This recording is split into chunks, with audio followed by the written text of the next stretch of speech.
ആ നീയായിരുന്നാ? ഞാനേ ശബ്ദം കേട്ടപ്പോ വിചാരിച്ച വല്ല കിട്ടുന്ന ആരെങ്കിലും വന്നതാണ്. അതാ പിന്നെ ഞാൻ പുറത്തേക്ക് വരാതിരുന്നത്. അതിങ്ങനെ എപ്പോഴും വരും. ഇങ്ങനെ മാസത്തിലൊരിക്കലൊക്കെ ഇങ്ങനെ വരും.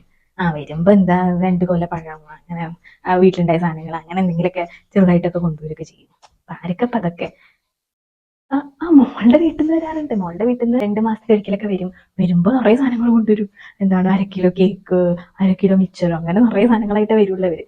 അവര് ഈ വാഴക്കൊലയും മറ്റേ വീട്ടിലുണ്ടാക്കുന്ന പച്ചക്കറി അങ്ങനത്തെ സാധനങ്ങളൊന്നും കൊണ്ടിട്ടില്ല. അവരൊക്കെ നല്ല ഇതുള്ള ആൾക്കാരാണ്. ഇതുപോലെയൊന്നുമല്ല. മഞ്ജു ഇപ്പൊ ഇതാ കഴിഞ്ഞ ആഴ്ച പോയി അവന്റെ അടുത്തേക്ക്, UK പോയി. അതെന്താന്ന് വെച്ച് കഴിഞ്ഞാല് അവന് ഇങ്ങനെ കൊണ്ടുപോകാനൊന്നും ആദ്യമൊന്നും താല്പര്യം ഉണ്ടായിരുന്നില്ല. അവിടെ പോയിട്ട് ഒന്ന് സെറ്റിൽ ആയിട്ട് പതുക്കെ കൊണ്ടുപോകാന്നുള്ളതായിരുന്നു. ഞാൻ നിർബന്ധം വിളിച്ചു, ഇന്ന് ദിവസവും വിളിച്ച് ഞാൻ പറഞ്ഞുകൊണ്ടിരിക്കുന്നതായിരുന്നു, കൊണ്ടുപോയില്ലെങ്കിൽ ശരിയാവില്ല.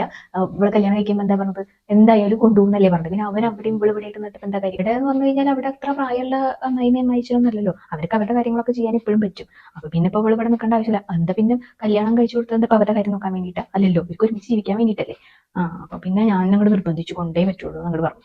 അപ്പൊ അങ്ങനെ ഇപ്പൊ അങ്ങോട്ട് പോയിട്ടുണ്ട്. ഇവരിപ്പോ കല്യാണം കഴിഞ്ഞിട്ട് ഇപ്പൊ 2 കൊല്ലായില്ലേ. ഇനിയിപ്പൊ അവിടെ ഇപ്പൊ പോയിട്ട് ഇപ്പൊ എന്താണ് ഇപ്പൊ ഞങ്ങളുടെ കാര്യങ്ങളൊക്കെ നോക്കാൻ ഇപ്പൊ ഇവിടെ ആരുള്ളത്? പിന്നെ അവനവിടെ സമ്പാദിക്കണതൊക്കെ ഇവരും കൂടെ അങ്ങോട്ട് പോയി കഴിഞ്ഞ് കഴിഞ്ഞാൽ പിന്നെ ഇങ്ങോട്ട് എന്തെങ്കിലും അയക്കാണ്ടാവോ? അപ്പൊ അതിന്റെ ആവശ്യമൊന്നുമില്ല. അപ്പൊ ഇവള് ഇവിടെ നിൽക്കട്ടെ. കുട്ടികളായിട്ടൊന്നും ഇല്ല. അതൊക്കെ അതൊക്കെ ഒന്നും ഇപ്പൊ നോക്കിയിട്ടൊന്നും കാര്യമില്ല. പിന്നെ അവിടെ പോകേണ്ട ആവശ്യമൊന്നുമില്ല. ഭയങ്കര പൈസ ചെലവാണ്. അപ്പൊ അതൊന്നും ഞാൻ വേണ്ടാന്ന് പറഞ്ഞിട്ടുണ്ട്. അവർ കൊണ്ടുപോകണമെന്നുണ്ടായിരുന്നു, കല്യാണം കഴിഞ്ഞ അപ്പൊ തന്നെ കൊണ്ടുപോകണമെന്നുണ്ടായിരുന്നു. അപ്പൊ പിന്നെ ഞാൻ പറഞ്ഞു വേണ്ട, അതിന്റെ ആവശ്യമില്ല. അപ്പൊ ഒന്ന് ഇതൊക്കെ ആയിട്ട് കൊല്ലത്തിൽ അല്ലെങ്കിൽ 2 കൊല്ലത്തിലേക്ക് വരാലോ. 1 മാസം 2 മാസം ലീവ് എടുത്ത് വരാലോ. അതൊക്കെ പോരെ. എന്തിനാപ്പോ അവിടെ കൊണ്ടുപോയിട്ട് പൈസ വെറുതെ ചെലവാക്കണം എന്തിനാണ്? ഇവൾക്ക് ഇപ്പൊ എന്താ ഇപ്പോഴും ഒരു പണി അറിയില്ല. എല്ലാം ഞാൻ തന്നെ പുറകെ നടന്ന് പറഞ്ഞു കൊടുക്കണം, എന്നാലേ അറിയൂ. 2 കൊല്ലായി കല്യാണം കഴിഞ്ഞ് വന്നിട്ട്. കല്യാണത്തിന് മുമ്പ് പഠിക്കാൻ പോയിട്ട് ഇപ്പൊ എല്ലാവരും പഠിക്കാൻ പോയിട്ടൊക്കെ തന്നെയല്ലേ. എന്നാലും ഒരു പണി അറിയില്ല. ഒരു കറി വെക്കാൻ അറിയില്ല, ഒന്നും അറിയില്ല. വെക്കും, ഒക്കെ വെക്കും, പക്ഷെ ഒന്നിനും ഒരു ഇതുണ്ടാവില്ല. പിന്നെ എന്താ ചെയ്യാ, അങ്ങോട്ട് അഡ്ജസ്റ്റ് ചെയ്ത് പോവുക തന്നെ. വേറെ എന്തെങ്കിലും ചെയ്തിട്ടും ഇപ്പൊ നമ്മളിപ്പോ എന്ത് പറഞ്ഞിട്ട് ഇപ്പൊ എന്താ കാര്യം.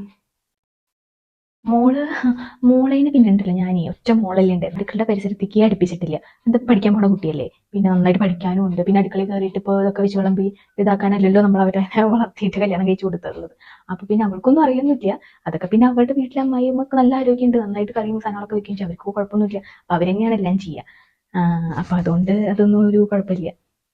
ഇതിന് പിന്നെ ഒന്നും അറിയില്ല. ചായ വെച്ചാലും ഇതുണ്ടാവില്ല.